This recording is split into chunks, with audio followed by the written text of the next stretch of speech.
Welcome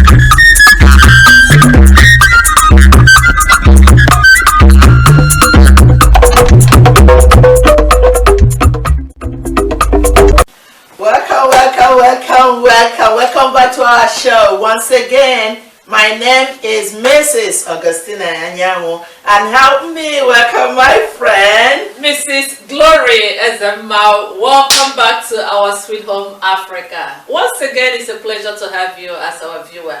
All right, today again, we have a great topic. Our topic today is a plea to rebel groups in Africa. I know we have so many rebel groups. We've heard about so many of them. And it's very disheartening. I mean, when we hear things that are going on back home in terms of the rebel groups and how they are terrorizing a lot of villages, a lot of towns everywhere, and people are running helter-skelter trying to hide. So that's why my friend and I were here today, you know, to plead with the rebel groups. I know many of you are watching us either in the forests or wherever you are hiding. I know you all have cell phones, and sometimes even if the young ones there do not have cell phones, I know their leaders have cell phones. So my brothers and sisters in Africa, because I will call you our brothers and sisters. I don't know if you watch our previous episode. We said that we are all related in one way or the other. So my friend and I were here today to plead with you to drop your arms and your guns so that we can see how we can rebuild Africa. So my dear friend, my dear, I know, growing up in Africa, we heard about rebel groups terrorizing the community, and being in diaspora now, we're still hearing about them. Yes. We have so many of them. We have the Boko Haram, we have the Niger Delta. That's for Nigeria. Exactly. Yes. And then all over Africa. Yes. So, all right, so help me, my dear sister, to plead with the rebel groups so that our brothers and sisters that are in these groups will, you know, come out and negotiate so that we can find out how we can, you know, resolve the problem and live in peace in Africa. So go ahead, my dear sister and friend. Yes. Thank you so much. That's a very nice topic because we need to address it in a way that we have to be one now, because the whole country is the whole continent is crashing. So in a way, growing up, like you said, we heard about those ones. We had everywhere in Africa there's a rebel group. I look at it like Africa being our parent. Is a parent.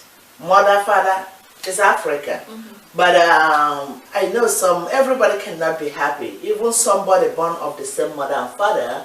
So if you're more than one or two or three, some of them will feel like you ignore them, you pay attention to this person more than me, and then that resilience will be there. You understand? So I'm looking at these so-called rebel groups are those that are not satisfied with either what the government is doing or what the community is doing or what individuals as a whole are doing. So with that, if we come to that agreement that there must be something upsetting them that made them form that splinter group. Sometimes we call it forming a coup. If it's the tribal wars, we can say, okay, these people form a coup, they want to fight the government or they want to dethrone the government. So being that these rebel groups, I look at them like those, they say, okay, we don't have any power, but you're doing injustice, what you're doing, we don't agree. So they form a group, and they want somebody to notice what they're doing. But looking at it now, as the world is like how we say on Facebook, everything, they kind of like increasing more and more. So with the episode of this pandemic, I think it calls for unity. Exactly. It calls for everybody to come down because the other thing's killing us. And then we cannot be dying of some kind of pandemic. We don't know the name, we don't have the cure. And then our own blood brothers and sisters, or, you know, wherever they come from, you know, some of them, even outside Africa, you will not believe it. They come there with a machete, they come there with a gun, they're terrorizing and they're harassing everybody. So it's something we have to look into. And then that being said, the question is, do you know why You think they are upset or they took to that route? Because I had some of them live in the bushes. Exactly. So while their parents have a mansion, exactly, you know, they can be. Go ahead. You know, thank you so much, my friend. I like what you said, because actually we have to understand why they're doing what they're doing. And I mean, humans, we all assume. So most of the time, what we're going to say is based on assumption and what we have heard or read. One of the reasons why they are upset. But I mean, based on the group, each group have their own anger. Exactly, they have their own anger. Yeah. So their own concern. What we are pleading, yes, actually, like my friend rightfully pointed, we have pandemic going on now. We have the coronavirus and everything, and when you can see that the world is almost being reshuffled. So this is a very good time to come out of the bush, to talk to people, even if it means reaching the government, reaching the United Nations, you're reaching everywhere, to table your case, bring it out so that people can understand why you're doing what you're doing. It might be something very simple that people can resolve. So we're just telling you that this is a very good time, whatever your anger is, this period that the world is running helter-skelter to try to put things in order. I think it's a time to step out, reach someone, reach the government, reach United Nations, like I said, or reach anybody, even write a letter to someone. They can write, they can text. Exactly, and say, this is what our anger is. I mean, we heard about Boko Haram, actually. It's one of the groups that are very, I mean, that people very talk, fierce. Exactly, people talk about so much in Nigeria.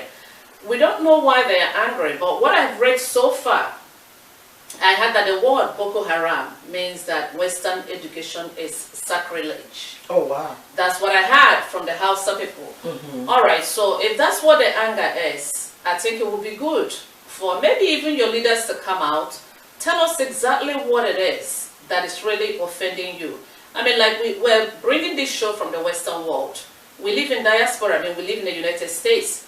We've seen some of the things that people do right here. We have also seen some of the things that people do wrong. So if some of them as what is upsetting you, if we know what it is, then we'll be able to resolve it. I know some of them complain about moral decay. They said, you know, morality, that Western education brings immorality in a society. I mean, if that's what the problem is, you can once again, like we said, tell us exactly what it is, and then we will be able to address it. And then people might be able to even come to your community, meet with you, and then you know, table your case, and then we'll try to find a way to resolve it. The Niger Delta, what I heard about their own anger, which I'm not very sure of, but which I have also read, is that they have oil in the riverine area. And it happened that foreigners come and then take the oil, and in the process of trying to process the oil, it destroys their vegetation, destroys their livestock, and also even the fish in the river. So, and most of the people that live in those regions depend on those things for survival. So and they didn't compensate them. They did not compensate them. And then, not only compensating them, I mean, there was no negotiation in terms of, okay, this is what we can do for you so that we can take the oil. So most of the people from those areas, what they do, they formed group to rebel against people that are, I mean, they look at it more like exploitation. So my brothers and sisters, the riverine area, what we're pleading is, once again, table your case. Come out, go to the government. I know some of you will say that you have gone to the government and the government have not done anything. But once again, this is a time you could write a letter, reach the United Nations. Even in our show, it's a very simple show. You can even write a letter to us. We'll table that letter to, even if it is the United Nations or whoever can help to resolve the problem. Because I know some of you might be wondering, why are we saying this now? With everything that is going on in the Western world with the pandemic now, it's very likely that people would like to reshuffle and start heading home to be able to rebuild Africa. But if we have these rebel groups that are terrorizing the society and everywhere, a lot of people will be scared to come home. So we're pleading with you to please drop your guns, drop your knives and everything, and welcome your brothers that might be, and your sisters that might be heading back to Africa to rebuild Africa. Because if they come home, they will only help if you give them the chance to help, because they'll be coming home to also help you. So if you bring out your anger, we'll be able to know how to resolve the issue, and all of us can live in peace and harmony.